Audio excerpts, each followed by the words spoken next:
been a governor-general. But we are very glad to have you, at all events. Meanwhile there is a tragedy in the house." The prince looked inquiringly at the other. "Yes, a marriage is being arranged. A marriage between a questionable woman and a young fellow who might be a flunkey.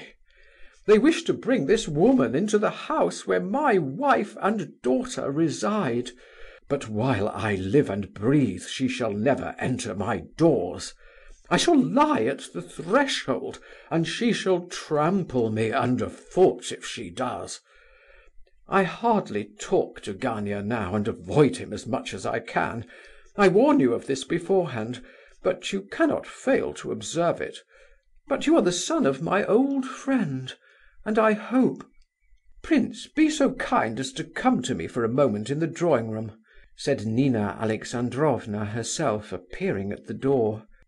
"Imagine, my dear," cried the general, "it turns out that I have nursed the prince on my knee in the old days." His wife looked searchingly at him and glanced at the prince, but said nothing. The prince rose and followed her, but hardly had they reached the drawing-room, and Nina Alexandrovna had begun to talk hurriedly, when in came the general. She immediately relapsed into silence. The master of the house may have observed this, but at all events he did not take any notice of it. He was in high good humour. "A son of my old friend, dear," he cried. "Surely you must remember Prince Nicolai Lvovitch? You saw him at Tver." "I don't remember any Nicolai Lvovitch. Was that your father?" she inquired of the prince.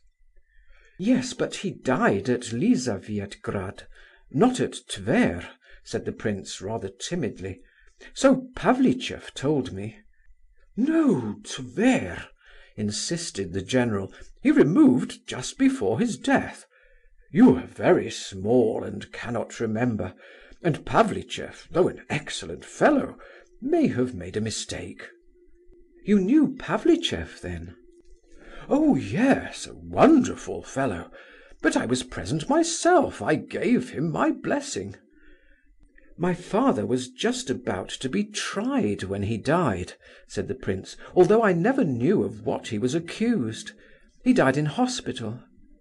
"Oh, it was the Kolpakoff business, and of course he would have been acquitted."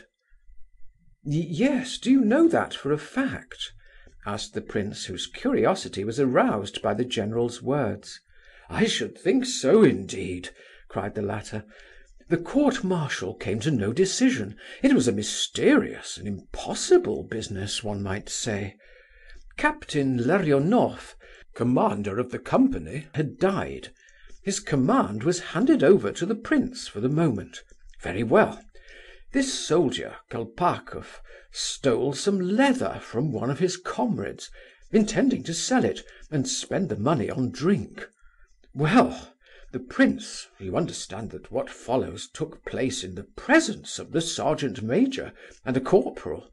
The prince rated Kolpakoff soundly and threatened to have him flogged. Well, Kolpakoff went back to the barracks, lay down on a camp bedstead, and in a quarter of an hour was dead. You quite understand?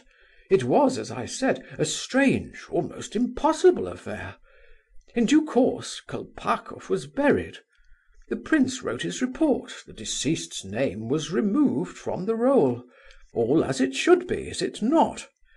But exactly 3 months later, at the inspection of the brigade, the man Kolpakoff was found in the 3rd company of the 2nd battalion of infantry, Novozemliansky division, just as if nothing had happened."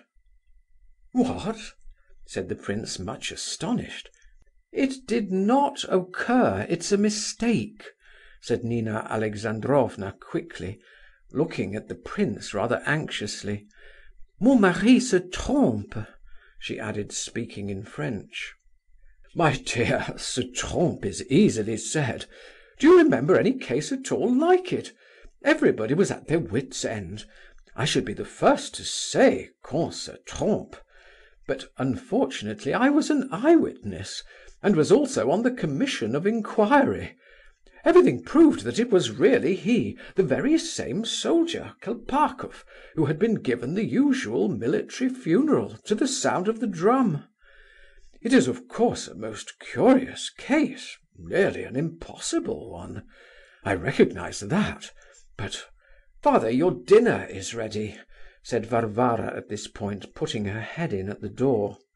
"Very glad, I'm particularly hungry. Yes, a strange coincidence. Almost a psychological... Your soup'll be cold, do come." Coming," said the general. "Son of my old friend," he was heard muttering as he went down the passage. "You will have to excuse very much in my husband, if you stay with us," said Nina Alexandrovna, "but he will not disturb you often. He dines alone. Everyone has his little peculiarities, you know, and some people perhaps have more than those who are most pointed at and laughed at. One thing I must beg of you. If my husband applies to you for payment for board and lodging, tell him that you have already paid me. Of course, anything paid by you to the general would be as fully settled as if paid to me, so far as you are concerned. But I wish it to be so, if you please, for convenience sake. What is it, Varia?" Varia had quietly entered the room, and was holding out the portrait of Nastasia Philipovna to her mother. Nina Alexandrovna started, and examined the photograph intently, gazing at it long and sadly. At last she looked up inquiringly at Varia. "It's a present from herself to him," said Varia. "The question is to be finally decided this evening." "This evening," repeated her mother in a tone of despair, but softly, as though to herself. "Then it's all settled, of course, and there's no hope left to us. She has anticipated her answer by the present of her portrait. Did he show it you himself?" she added in some surprise. "You know we have hardly spoken to each other for a whole month.